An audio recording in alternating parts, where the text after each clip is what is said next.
एक बार पुनः स्वागत है आप सभी छात्रों का Subhash study centre YouTube channel पर। आज का यह वीडियो क्लास 10th के छात्रों के लिए मोस्ट इम्पॉर्टेंट है, क्योंकि इस वीडियो के द्वारा हम आपके लिए लेकर के आ चुके हैं प्री बोर्ड परीक्षा 2022 सामाजिक विज्ञान का मॉडल पेपर। और इस मॉडल पेपर का प्रश्न संख्या 1 यहां आप देख सकते हैं, जो कि खंड का के अंतर्गत पूछा गया है। प्रश्न संख्या 1 और प्रश्न संख्या 1 से लगाकर प्रश्न संख्या 11 तक के प्रश्नों का उत्तर मैंने इसके पहले के वीडियो में दे दिया है। आपको चैनल की प्लेलिस्ट में वीडियो मिल जाएगा, आप उस वीडियो को देखकर इन सभी महत्वपूर्ण प्रश्नों की बिल्कुल आसानी से तैयारी कर सकते हैं। तो आज के इस वीडियो में मैं आपको बताऊंगा, जो यहाँ पर आप देख रहे हैं प्रश्न संख्या 12, जो कि दीर्घ उत्तरी प्रश्न के अंतर्गत है और 6 नंबर का प्रश्न पूछा गया है। असहयोग आंदोलन क्यों प्रारंभ किया गया? आंदोलनकारियों के 4 कार्य लिखिए। आंदोलनकारियों के 4 कार्य लिखिए। इस प्रश्न का उत्तर क्या हो जाएगा? इससे पहले यदि आप चैनल पर नए आए हो तो चैनल को सब्सक्राइब कर लें, क्योंकि इसी तरह के वीडियो हम आपके लिए उपलब्ध कराते रहेंगे जो आपकी बोर्ड परीक्षा 2022 के लिए मोस्ट इंपॉर्टेंट हैं। तो इस प्रश्न का उत्तर क्या हो जाएगा? यहां आप देख सकते हैं, आपको इस तरीके से हेडिंग डालना है, प्रश्नोत्तर नंबर 12, और उत्तर क्या हो जाएगा कि महात्मा गांधी ने अपनी प्रसिद्ध पुस्तक में कहा था, अपनी प्रसिद्ध पुस्तक में कहा था कि भारत में ब्रिटिश शासन भारतीयों के सहयोग से ही स्थापित हुआ।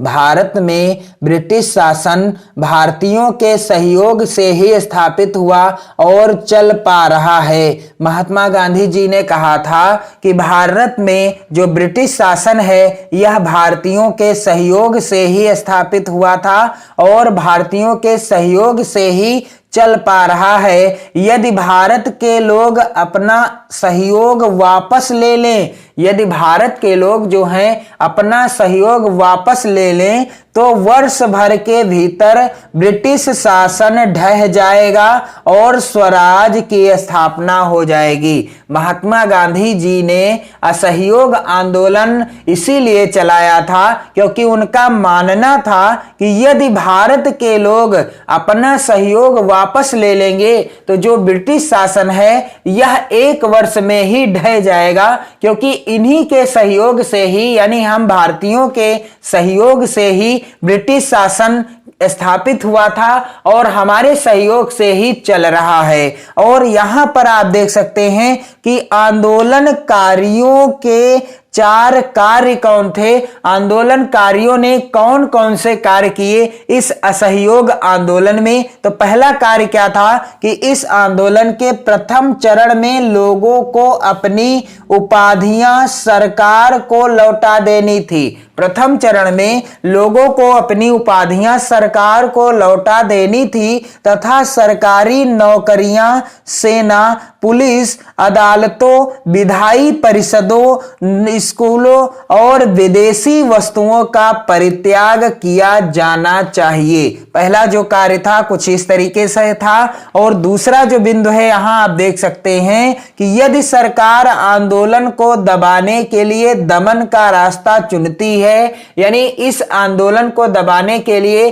सरकार दमन का रास्ता चुनती है, तो व्यापक स्तर पर देशव्यापी सविनय अवज्ञा आंदोलन भी आरंभ किया जा सकता है। और तीसरा बिंदु है, गांधी जी और शौकत अली ने असहयोग हेतु समर्थन जुटाने के लिए देश भर में यात्राएं की। चौथा जो कार्य था कि गांधी जी और शौकत अली ने असहयोग हेतु समर्थन जुटाने के लिए, यानी इस आंदोलन के लिए, इस आंदोलन को आगे बढ़ाने के लिए, सहयोग जुटाने के लिए देश भर में यात्राएं की। और चौथा बिंदु है, विदेशी कपड़ों के बहिष्कार के फलस्वरूप, विदेशी कपड़ों के बहिष्कार के फलस्वरूप विदेशी कपड़ों के भारत में आयात में बड़ी गिरावट आई। जब भारतीयों ने विदेशी कपड़ों का बहिष्कार कर दिया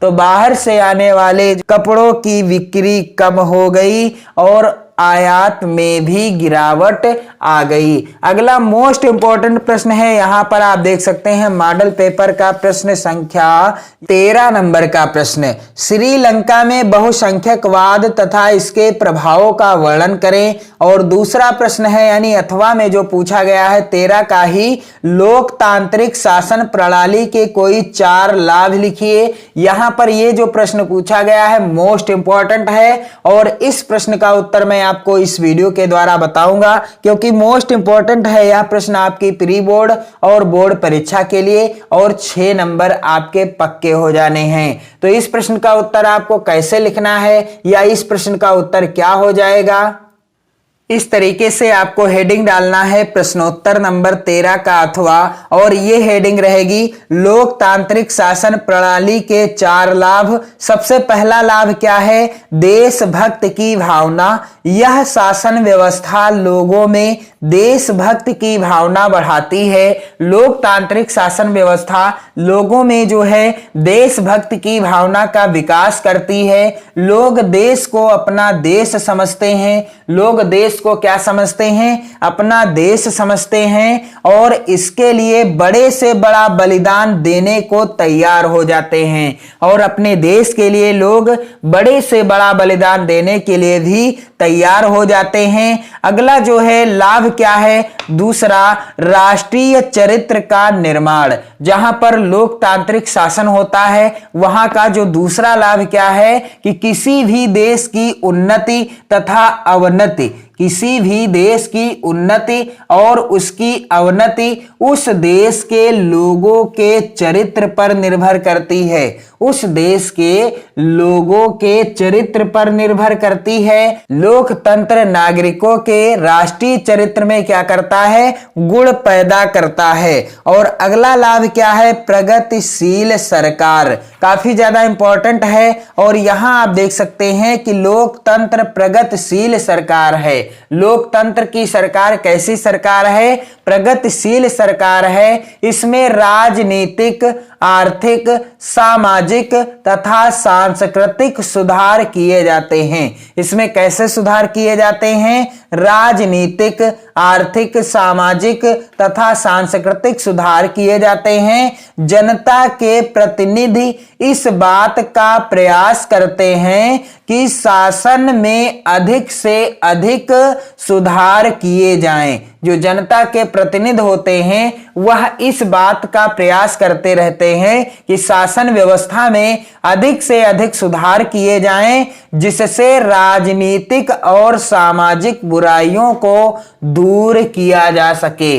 और अगला जो लाभ है, समानता के सिद्धांत पर आधारित। लोकतंत्र जो शासन होता है समानता के सिद्धांत पर आधारित होता है।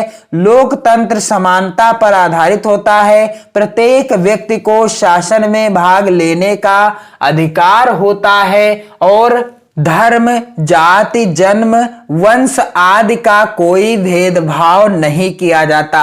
लोकतंत्रात्मक शासन व्यवस्था में धर्म, जाति, जन्म, वंश आदि का कोई भी भेदभाव नहीं किया जाता। अगला प्रश्न है जो कि खंड बाग के अंतर्गत पूछा गया है। यहां पर आप देख सकते हैं बहुविकल्पी प्रश्न यहां भी पूछे गए हैं। और कितने प्रश्न हैं, 1, 2, 3, 4, 5 और 6, यानी 6 प्रश्न यहां पर भी बहुविकल्पी के रूप में पूछे गए हैं और 6 प्रश्न खंड आ के अंतर्गत बहुविकल्पी के रूप में पूछे गए हैं। यानी 12 नंबर के प्रश्न बहुविकल्पी पूछे जाएंगे आपके पेपर में। तो यहां आप देख सकते हैं पहला प्रश्न क्या है, एशिया के उन 2 देशों के नाम बताइए जिनमें 2 भाषाई और जातीय समूहों में संघर्ष था।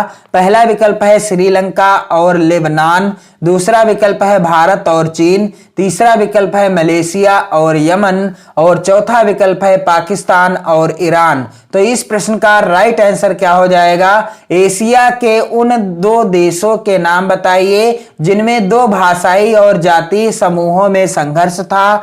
तो प्रश्न उत्तर नंबर इस तरीके से आपको डालना है 15, और राइट आंसर क्या हो जाएगा, का वाला ऑप्शन सही है, श्रीलंका और लेबनान। प्रश्न संख्या 16 जो कि इस प्रकार से है, निम्नलिखित में से कौन सा विषय राज्य सूची में नहीं है? पहला विकल्प है शिक्षा, दूसरा विकल्प है वन और तीसरा विकल्प है मजदूर संघ तथा चौथा विकल्प है संचार। तो निम्नलिखित में से कौन सा विषय राज्य सूची में नहीं है? तो राइट आंसर क्या हो जाएगा? इस तरीके से इस प्रश्न का उत्तर लिखा जाएगा। प्रश्न उत्तर नंबर 16 और चौथा ऑप्शन सही है, यानी चौथा विकल्प सही है। तो इस तरीके से 16 घा इस तरीके से आपको डाल देना है और उत्तर क्या हो जाएगा? संचार। अगला जो प्रश्न है प्रश्न संख्या 17, चुनौती किसे कहते हैं? पहला विकल्प है विभिन्न प्रकार के संघर्ष, दूसरा विकल्प है विभिन्न तरह की मुश्किलें, तीसरा विकल्प है लोकतांत्रिक अव्यवस्था और चौथा विकल्प है उपरोक्त सभी। तो यहाँ पर इस प्रश्न का उत्तर क्या हो जाएगा? इस तरीके से आपको हेडिंग डालना है प्रश्नोत्तर नंबर 17 और दूसरा ऑप्शन सही है। विभिन्न तरह की मुश्किलें जब आती हैं तब हम उन्हें क्या कहते हैं? चुनौती कहते हैं। क्या कहते हैं? चुनौती कहते हैं। अगला प्रश्न है प्रश्न संख्या 18, भूक्षरण है। पहला विकल्प है भूमि का अनुपजाऊ होना, दूसरा विकल्प है भूमि का दलदली होना, तीसरा विकल्प है भूमि का उपजाऊ होना और चौथा विकल्प है भूमि का योजनाबद्ध उपयोग। तो राइट आंसर क्या हो जाएगा कि भूक्षरण क्या है? भूक्षरण वह है जिसमें भूमि अनुपजाऊ हो जाती है। इस प्रश्न का उत्तर आपको कैसे लिखना है? प्रश्नोत्तर नंबर 18 और 18 का कौन सा ऑप्शन सही है? का वाला यानी पहला ही ऑप्शन सही है। भूक्षरण भूमि का अनुपजाऊ होना है। प्रश्न संख्या 19 जो कि इस प्रकार से है, पर्वतों पर मृदा अपरदन का साधन क्या है? पहला है पवन, दूसरा विकल्प है हिमनद, तीसरा विकल्प है जल और चौथा विकल्प है पशुचारण। तो राइट आंसर क्या हो जाएगा? प्रश्न संख्या 19 का उत्तर इस तरीके से आपको लिखना है। प्रश्नोत्तर नंबर 19 का तीसरा ऑप्शन कौन सा? जल। पर्वतों पर मृदा अपरदन का कौन सा साधन है? जल साधन है। अगला प्रश्न काफी ज्यादा महत्वपूर्ण है, हेमेटाइट का संबंध किस खनिज से है? यहाँ पर पहला विकल्प है तांबा, दूसरा विकल्प है बॉक्साइट, तीसरा है सोना और चौथा विकल्प है लौह अयस्क। तो राइट आंसर क्या हो जाएगा? प्रश्नोत्तर नंबर 20 इस तरीके से आपको हेडिंग डालना है और राइट आंसर हो जाएगा 20 का घा यानी चौथा लौह अयस्क। प्रश्न में पूछा गया है हेमेटाइट का संबंध किस खनिज से है? लौह अयस्क से है। यहाँ पर आप देख सकते हैं अति लघुत्तरीय प्रश्न संख्या 21, नई आर्थिक प्रणाली से क्या तात्पर्य है? तो इस प्रश्न का उत्तर मैं वीडियो के अगले पार्ट में आपको बताऊंगा। इस वीडियो को आप अपने मित्रों में ज्यादा से ज्यादा शेयर करें और इसी तरह के वीडियो मैं आपके लिए उपलब्ध कराता रहता हूं। तो इसी तरह के वीडियोज के द्वारा मैं आपकी बोर्ड परीक्षा तथा प्री बोर्ड परीक्षा की बेहतर तैयारी कराता रहूंगा। आप चैनल को सब्सक्राइब कर लें, वीडियो को लाइक कर दें और अपने प्यारे प्यारे कमेंट भी करते रहें। पढ़ते रहें, मस्त रहें, हमेशा खुश रहें और खुशियां बांटते रहें। जय हिंद।